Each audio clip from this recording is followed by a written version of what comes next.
Have you ever wondered what games you should keep or you should lose? Find out here at Purge Reviews. Here's the expansion for Uluk Ancestral Spirits. Going to get a little bit box. You'll probably end up throwing this away and just throwing this stuff into the main box. I mean, unless you like keeping useless cardboard around. You're going to get an instruction manual inside and a deck of cards. There's no kind of insert, but once again, you'll probably just bag this up and throw this in the box. This is what you're going to get. So the rule book is going to be really cute. It's going to have a little introduction, tells you the components, no pictures. So you have to kind of figure out what is what. And then setup, an overview of how it's used, very easy. This is really just what you'll be utilizing. And this right here will explain all the icons in the game, etc. You'll probably need about 5 minutes with this and you'll be up and running.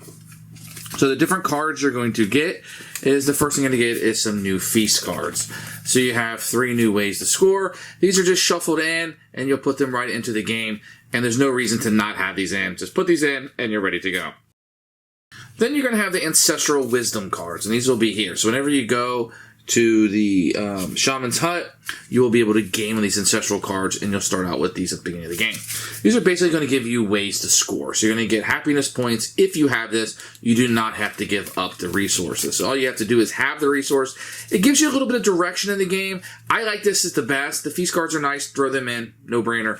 But this is the part of the expansion that really shines to me. I like this. It's very simple. You just have to have the resources. And kind of gives you... I feel like the base game is a little directionless at times. I didn't know really what I was supposed to be doing or what's best for me to do. I just kind of played towards things. This gives you a little direction to score points. And it says, okay, so I need to get these items in order to score these 7 points. Or I need 4 of these to get these 3 points. And that tends to work out very, very well. I like this and would add it in immediately. Next is going to be the Mystical Vision deck. You're going to get this when you go to the temple.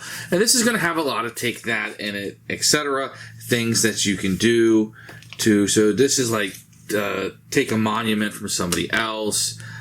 You'll be able to lose the points. Nobody can play poisons this turn. This will change the market as you're going down.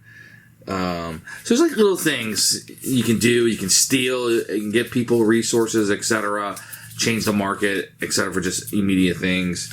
And it's okay. I don't like this kind of thing with the take that. It's not something that I'm find appealing. I don't like that. So a lot of times I won't even include this in the game. This is right here. It's just cards that I don't want to play with. You know, it's under the guise of player interaction, but it's going to say take that, get people things. You win ties at the gathering spaces. That one's pretty nice. I kind of like that one. Move one of your tribes to any other available space. That can be kind. But to take that ones, or maybe just include some of these and take that ones out. I don't know how you would do that, but it's not to my play style. So in the box, you're going to get these 3 things, and I'm going to go over them really quickly, which I kind of did in the overview, but I'm going to go over them again. So the feast cards, no brainer, add those in. It's a really good addition. The Ancestral is where you get victory points, gives you some direction in the game. I think this is really good. So I would say it's about half of it. I know there's 2/3, but really about half the expansion. This deck, the Mystical Vision, I didn't really like that much. Too much take that, too much randomness, too much changing the market. I had all this planned and now it's been undone. I don't like this kind of gameplay. If you do like this kind of gameplay, this is really going to play to you. This is going to be that aspect of the game. This is where it shines to me. There's extra victory points for having the options and a little bit more direction in the game. I thought was fantastic.